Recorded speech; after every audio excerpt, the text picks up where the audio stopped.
पटना के लोगों के लिए सोमवार का दिन थोड़ा सुकून लेकर जरूर आया क्योंकि बारिश थम गई है। पटना के आसमान में आज वायुसेना के हेलीकॉप्टर नजर आए। सीएम नीतीश कुमार ने हालात को देखते हुए वायुसेना और केंद्र सरकार से मदद मांगी थी। इस वक्त आप जिस हेलीकॉप्टर को देख रहे हैं वो पटना के कंकड़बाग इलाके में राहत के काम में जुटा हुआ है। छतों पर रह रहे लोगों के लिए हेलीकॉप्टर की आवाज एक नई उम्मीद लेकर आई। लोग मदद के लिए हाथ हिलाने लगे। हेलीकॉप्टर से खाने के पैकेट्स गिराए जा रहे थे। आप देख सकते हैं पटना के कंकड़बाग इलाके में लोगों की बेचैनी। खाने से ज्यादा दिक्कत पीने के पानी की है। लोग सैलाब के बीच प्यासे हैं क्योंकि बिजली की सप्लाई काट दी गई है। हेलीकॉप्टर के जरिए फिलहाल एयरलिफ्ट करने का काम शुरू नहीं किया गया है। सरकार की कोशिश सभी लोगों तक खाना और पानी पहुंचाने की है। माचिस, मोमबत्ती जैसी जरूरी चीजों की इस वक्त बहुत ज्यादा किल्लत हो गई है। कंकड़बाग इलाके में ग्राउंड फ्लोर पूरी तरह से डूबा हुआ है और लोगों ने अपने पड़ोसियों से मदद ली है। एक छत और घर में इस वक्त कई परिवार रह रहे हैं।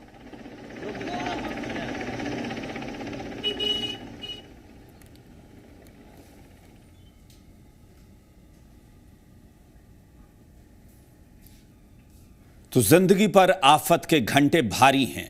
पटना में बारिश थमने के बाद लोग सुरक्षित जगहों पर जाने के लिए निकल चुके हैं। एनडीआरएफ की बोट के साथ ही नगर निगम ने लोगों को निकालने के लिए जेसीबी मशीन और ट्रैक्टर की व्यवस्था की है, लेकिन हजारों लोगों को अब भी राहत का इंतजार है।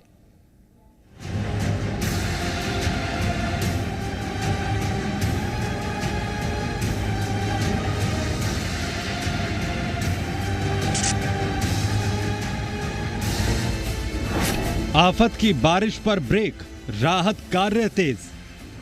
मदद के इंतजार में अब भी लोग हजारों।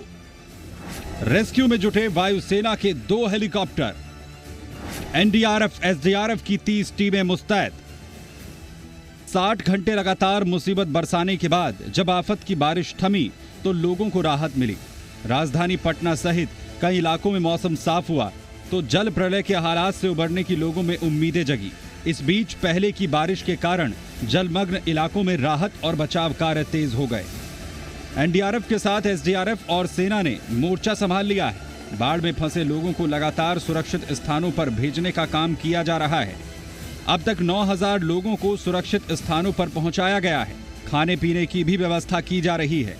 पटना डीएम ने बारिश के मद्देनजर सभी प्राइवेट और सरकारी स्कूलों में 2 दिन की छुट्टी घोषित कर दी है। सभी बोट्स पर पर्याप्त संख्या में संसाधन भी उपलब्ध हैं।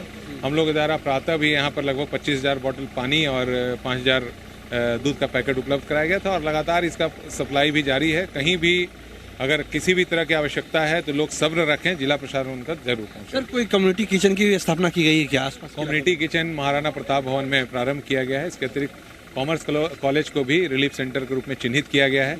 जैसे जैसे लोग आएंगे वहाँ पर व्यवस्था और कर दी जाएगी। सबसे खराब हालात पटना के राजेंद्र नगर इलाके के हैं। यहां अब भी सड़कों पर 7 से 8 फुट पानी बह रहा है। एनडीआरएफ की टीम नाव से लोगों का रेस्क्यू करने में जुटी रही। लोगों ने जल जमाव से बचने के लिए ऊपरी मंजिल की शरण ली है और खिड़की के सहारे बाहर से मदद के लिए झांक रहे हैं। अब भी हजारों की संख्या में लोग फंसे हैं। अब भी भीषण जल जमाव है। लोगों को राहत पहुंचाने का प्रयास हो रहा है, लेकिन ये प्रयास नाकाफी है। जो रेस्क्यू काम में एसडीआरएफ की टीम है, एनडीआरएफ की टीम है, उसे लगाया गया है। बोट के माध्यम से जो लोग फंसे हुए हैं उनको निकाला जा रहा है और उनको सुरक्षित स्थान तक पहुंचाया जा रहा है। राहत सामग्री भी बांटी गई है जिला प्रशासन की तरफ से। पटना के निचले इलाकों की स्थिति गंभीर है और इस गंभीर स्थिति से निपटने के लिए एसडीआरएफ की टीम बोरिंग रोड इलाके में घरों में फंसे हुए लोगों तक दूध और पानी लगातार पहुंचा रही है। देखिए किस तरह से बसावन पार्क के पास अभी हैं और किस तरह से छोटे छोटे बच्चे, दूध आ गया है वो भी पानी में कूद चुके हैं कि उन्हें जो दूध है वो मिल पाए। बच्चों को पहले संभालिए, बच्चे पानी में गिर जाएंगे।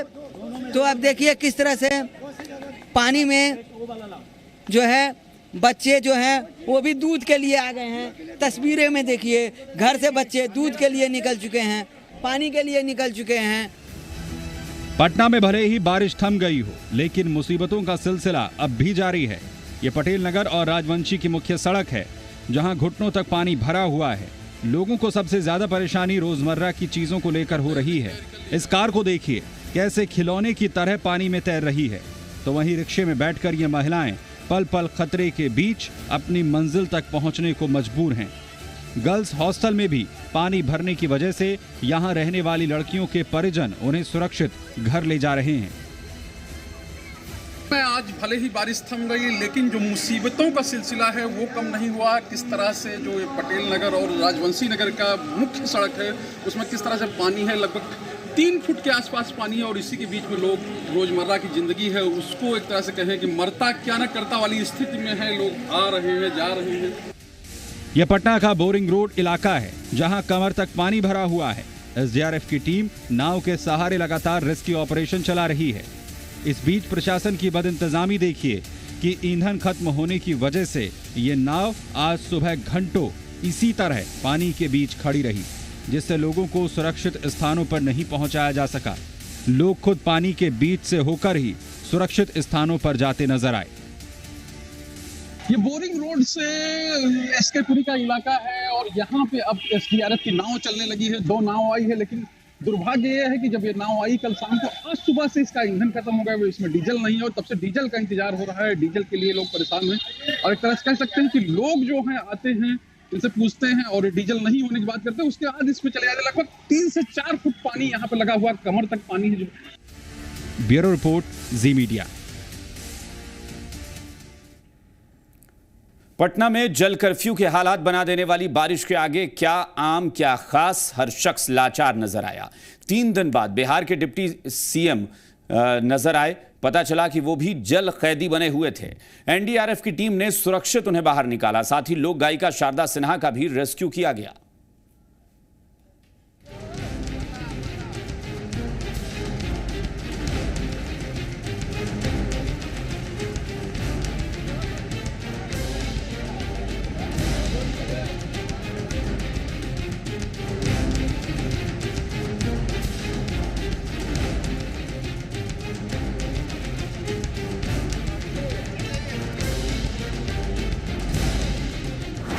बारिश के आगे बेबस डिप्टी सरकार। जल कैदी बना था सुशील मोदी का परिवार। 3 दिन बाद नाव पर पानी किया पार। 60 घंटे लगातार बारिश के बाद पटना का आसमान साफ हुआ। इसके साथ ही ये भी साफ हुआ कि बिहार की डिप्टी सरकार यानी कि उप मुख्यमंत्री सुशील मोदी भी पटना के आम लोगों की तरह जल कैदी बने हुए थे। 3 दिन जल कर्फ्यू के बीच घर में कैद रहने के बाद एनडीआरएफ और एसडीआरएफ के जवानों ने परिवार के साथ उनका रेस्क्यू किया। दरअसल बिहार के उप मुख्यमंत्री सुशील कुमार मोदी पटना के राजेंद्र नगर स्थित अपने निजी आवास में परिवार के साथ थे। इसी दौरान आफत की बारिश शुरू हो गई और वो वहीं घिर गए। उनके घर में 2 से 3 फीट तक पानी घुस गया। इस हालत में वो घर से बाहर नहीं निकल सके। तीसरे दिन जब एनडीआरएफ की टीम उनके पास पहुंची तो वे उनकी नाव में परिवार के साथ सवार होकर बाहर निकले, फिर अपनी सरकारी आवास की ओर रुख किया।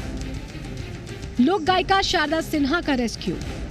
इस बीच राजेंद्र नगर में ही अपने घर में फंसी प्रसिद्ध लोक गायिका शारदा सिन्हा ने ट्वीट कर मदद मांगी है। उन्होंने लिखा है कि वो पटना के राजेंद्र नगर के अपने घर में फंसी हुई हैं। एनडीआरएफ की टीम ने उनका भी रेस्क्यू किया। ब्यूरो रिपोर्ट, जी मीडिया। बाढ़ प्रभावित इलाकों का हवाई सर्वेक्षण करने के बाद सीएम ने समीक्षा बैठक की। बैठक में नगर विकास मंत्री सुरेश शर्मा और लघु जल संसाधन मंत्री मौजूद रहे।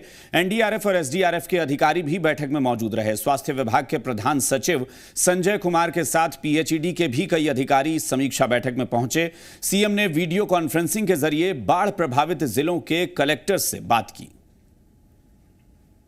एक तो जो लोग फंसे हुए हैं उनको निकालने की व्यवस्था करने, और दूसरी हम लोग जो है जितना भी पानी जहाँ गड्ढा माने जो नीचे जगह पर बिल्डिंग है उसके लिए स्पेशल पंप सेट लगा करके निकलवाने की व्यवस्था करने जा रहे हैं। राजेंद्र नगर की स्थिति थोड़ी गंभीर है, वहाँ के लिए अलग से अरेंजमेंट करेंगे और वहाँ हो रहा है कि उसके पानी पहले निकाला जाए जिस तरह से कि लोग को ज़्यादा परेशानी वहीं के लोग महसूस कर। बाकी जगह पानी कुछ कम भी हुआ है, वर्षा नहीं होगी तो पानी जिस तरह से निकाला जा रहा है।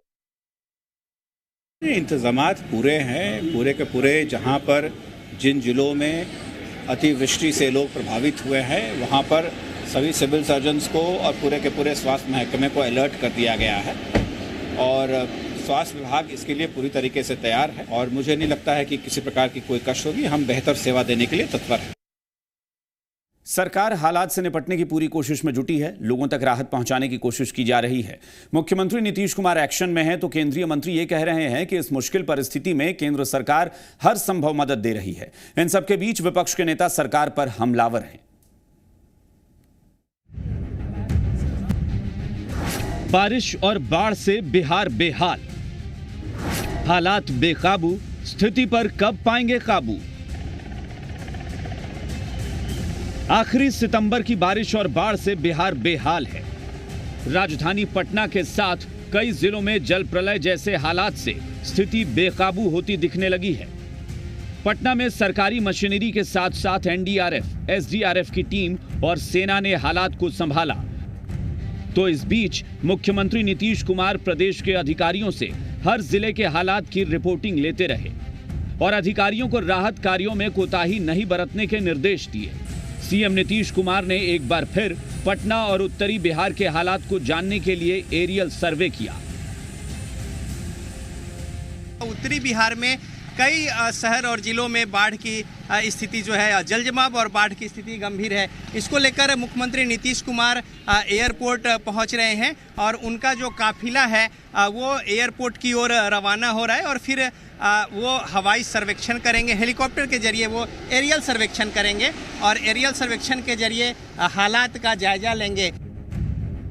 उधर पटना में लोगों का रेस्क्यू जारी है। शुक्रवार से अपने घर में फंसे लोगों के पास अब पीने का पानी तक नहीं है, घर रहने लायक बचा नहीं है। ऐसे हालात में पटना नगर निगम के कर्मचारी जेसीबी और ट्रैक्टर से लोगों को रेस्क्यू कर रहे हैं। पटना में न तो बिजली की सप्लाई है और न ही पीने का पानी मिल रहा है। सरकार ने अब लोगों तक पानी पहुंचाने की कोशिश शुरू की है। सरकार ने वायुसेना से मदद मांगी है। पानी निकालने के लिए पंप मंगवाए जा रहे हैं, लेकिन सबसे बड़ी मुश्किल गंगा का जल स्तर है। सबसे पहला काम यह किया कि फरक्का बांध के सारे गेट खुलने चाहिए। तो इसके लिए मैंने स्वयं बात किया जो हमारे मंत्री हैं गजेंद्र शेखावत से और जल शक्ति मंत्री और उसके सचिव से। वो जोधपुर में थे, उन्होंने खबर दी कि सारे गेट खोल दिए गए हैं ताकि। बिहार में बारिश और बाढ़ के हालात पर सत्ता पक्ष के नेताओं की दलील है कि राज्य और केंद्र सरकार एक साथ लोगों की हर संभव मदद कर रही है और लोग विषम परिस्थितियों में धैर्य बनाए रखें। हमने लगातार हम सूचना प्रदान कर रहे हैं और वहाँ अपने शासन प्रशासन और जिला प्रशासन राज्य सरकार से भी हम लगातार संपर्क में हैं। जहाँ तक मुझे कि भागलपुर, पटना, बक्सर, मुजफ्फरपुर सभी जगहों पर ये बारिश की स्थिति गंभीर बनी हुई है। सरकार हर प्रकार से आप इससे निपटने के लिए तैयार है। वहाँ ममता जी जिम्मेदार नहीं है, वहाँ तमिलनाडु की मुख्यमंत्री जिम्मेदार नहीं है, तो नीतीश कुमार जी अकेले कैसे जिम्मेदार हैं? नीतीश कुमार जी ने केंद्र सरकार का भी, जल मंत्री का भी ध्यान आकर्षित किया है कि जो बाढ़ आती है उससे गंगा का जल स्तर इसलिए ऊंचा होता है, उसमें गाद भरी हुई है। उधर पूर्व कांग्रेस अध्यक्ष राहुल गांधी ने भी ट्वीट कर कांग्रेस के कार्यकर्ताओं से राहत कार्यों में सहयोग की अपील की। तो आरजेडी बिहार के हालात को लेकर प्रदेश सरकार पर तंज कस रही है कि सिर्फ बैठक कर लेने से आपदा पर नियंत्रण नहीं किया जा सकता। सरकार नाम की कोई चीज दिख नहीं रही है। मैं खुद ट्रैवल करके आया हूं सहरसा से पटना, हर इलाके का हालात देखें, चारों तरफ झील सा नजर आता। ड्रेनेज सिस्टम, सीवर सिस्टम को लेकर के सरकार की प्लानिंग और प्रतिबद्धताओं के बारे में हम जानते हैं, लेकिन जो सबसे ज्यादा चीज परेशान कर रही है कि रेड अलर्ट के बावजूद आपका डिजास्टर महकमा क्या कर रहा था। पूरा पटना और बिहार सैलाब से लड़ रहा है और सरकार की तरफ से लोगों तक मदद पहुंचाने की कोशिश की जा रही है। साथ ही सियासत भी जारी है। ब्यूरो रिपोर्ट, जी मीडिया। बिहार और खासकर राजधानी पटना में बारिश के बाद बिगड़े हालात के लिए कौन जिम्मेदार है? मुख्यमंत्री नीतीश कुमार ने कल इसे प्राकृतिक आपदा बताया था। साथ ही यह भी कहा था कि वेदर फॉरकास्ट करने में मौसम विभाग की भी एक्यूरेसी नहीं है। सीएम के इस आरोप को मौसम विभाग ने खारिज कर दिया।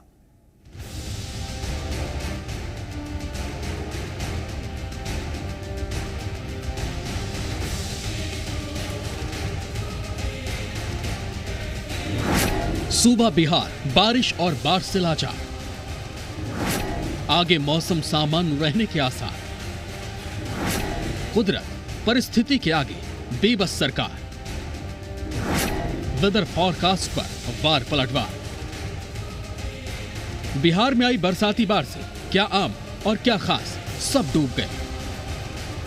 राजधानी पटना के कई इलाकों में मकानों की पहली मंजिल आधे से ज्यादा डूबी, सड़कों पर नाव चलने लगी, हालात बेकाबू हो गए।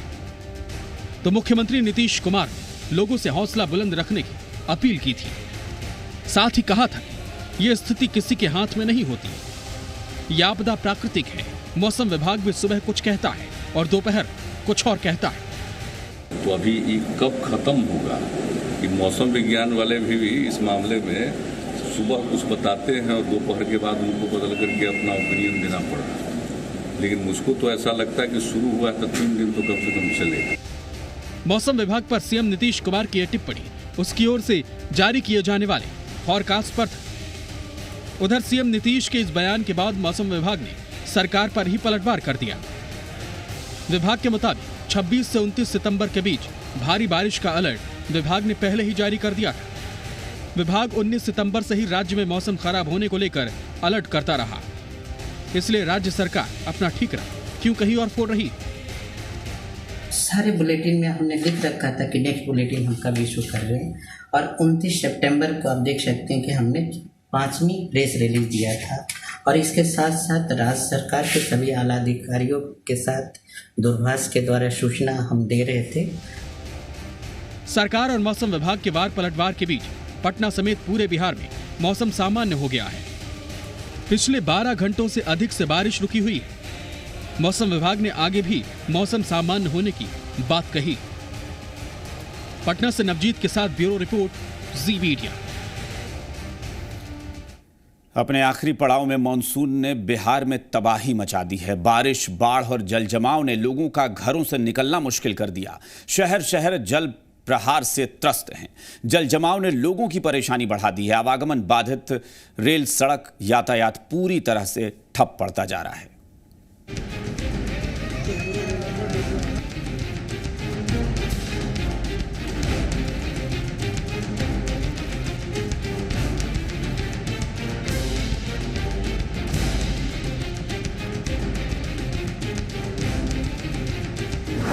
हर तरफ पानी पानी, जल जमाव में जिंदगानी। बारिश ने किया जीना मुहाल, कब सुधरेगा ये हाल। सहरसा में लगातार 4 दिनों से हो रही बारिश ने लोगों का जीना मुहाल कर दिया है। बारिश से जनजीवन पूरी तरह अस्त व्यस्त है। शहर से लेकर गली मोहल्लों में जल जमाव और कीचड़ ने नगर परिषद की पोल खोल कर रख दी है। आम लोगों के बीच आवागमन की समस्या है। मधुबनी में लगातार 3 दिनों से हो रही बारिश ने जनजीवन अस्त व्यस्त कर दिया है। बारिश ने नगर परिषद के कैनाल उड़ाही के दावों की पोल खोल दी। नगर परिषद क्षेत्र के आदर्श नगर कॉलोनी में 3 फीट पानी कई दिनों से जमा है। जल जमाव से मोहल्ले के हजारों लोग परेशान हैं और महामारी फैलने की आशंका से दहशत में। मधेपुरा में लगातार 3 दिनों से झमाझम बारिश के कारण जिला मुख्यालय समेत जिले के कई प्रखंडों में बाढ़ का खतरा मंडराने लगा है। स्थानीय लोगों के घरों में बारिश का पानी घुस गया है। जिले के कोसी नदी समेत अन्य नदियों में लगातार बढ़ रहे जलस्तर को लेकर लोगों में दहशत का माहौल है। पूर्णिया में लगातार हो रही बारिश ने बनमखी अनुमंडल में बाढ़ की स्थिति उत्पन्न हो गई। हर जगह पानी ही पानी है, चाहे निचला इलाका हो या मुख्य बाजार, हर जगह पानी लबालब भरा है। मुंगेर में लगातार हो रही बारिश के कारण जिले के कई बांधों पर भारी दबाव बना हुआ है। मुंगेर और बांका जिले के बीच 2 प्रखंडों संग्रामपुर और बेलहर के बीच बना समदा बांध टूट जाने से कई गांवों में बाढ़ का पानी घुस गया है। फारबिसगंज और आसपास के इलाकों में पिछले 3 दिनों से लगातार हो रही बारिश के कारण परमान नदी पूरे उफान पर है। खैरखा पंचायत में परमान नदी का पानी घुस चुका है, जिसकी वजह से सैकड़ों घर जलमग्न हैं। अररिया में पिछले 4 दिनों से हो रही बारिश के कारण शहर से लेकर ग्रामीण क्षेत्र में हर तरफ पानी ही पानी दिख रहा है। शहर की गलियों में बारिश के साथ जमा गंदे नाली के पानी ने लोगों का घरों से निकलना मुश्किल कर दिया है। जहानाबाद में लंबे समय से शांत दरधा नदी अपना विकराल रूप धारण कर ली। इसके रौद्र रूप को देखते हुए तटीय इलाकों में रहने वाले लोगों में दहशत का माहौल है। नदी का पानी जाफरगंज, देवरिया, अंबेडकर नगर, कालीन नगर, होरिलगंज समेत कई मोहल्लों में घुस गया है। छपरा में 4 दिनों से लगातार हो रही बारिश की वजह से एक तरफ जहां जनजीवन स्थिर हो गया, वहीं स्वास्थ्य विभाग कार्यालय में मलेरिया से संबंधित कागजात पूरी तरह भीग गए। पानी उतरते ही कार्यालय के लोगों की नींद उड़ गई। खगड़िया में लगातार बारिश के बाद गंगा नदी खतरे के निशान को पार कर गई है और फिर एक बार गंगा नदी के जलस्तर में वृद्धि होने लगी है, जिसकी वजह से बाढ़ पीड़ित तो पहले से ही परेशान हैं। अब परेशानी बेजुबान जानवरों को भी होने लगी है। नालंदा जिले के गिरियक थाना क्षेत्र में पंचाने नदी के तेज बहाव में भारी भरकम टैंकर कागज की नाव की तरह देखते ही देखते बह गया। हालांकि इस नदी में जेसीबी मशीन भी थी जो चालक की सक्रियता से बच गया। नदी में बहते टैंकर को देखने के लिए ग्रामीणों की भारी भीड़ उमड़ी। ब्यूरो रिपोर्ट, जी मीडिया। चलिए बाढ़ के बाद अब रुख करते हैं कुछ और खबरों का। मुजफ्फरपुर के चर्चित शेल्टर होम के इस मामले में दिल्ली की साकेत कोर्ट ने सजा तय करने के लिए 14 नवंबर की तारीख तय की है। सोमवार को हुई सुनवाई के दौरान कोर्ट ने मुजफ्फरपुर शेल्टर होम यौन शोषण मामले में सीबीआई और बचाव पक्ष की दलीलें सुनने के बाद आरोपों पर फैसला सुरक्षित रख लिया। पिछले साल मई में मुजफ्फरपुर में सरकारी सहायता प्राप्त शेल्टर होम में 16 बच्चियों के साथ दुष्कर्म के मामले ने बिहार समेत पूरे देश को हिलाकर रख दिया था। इस मामले में शेल्टर होम का संचालक ब्रजेश ठाकुर मुख्य आरोपी है।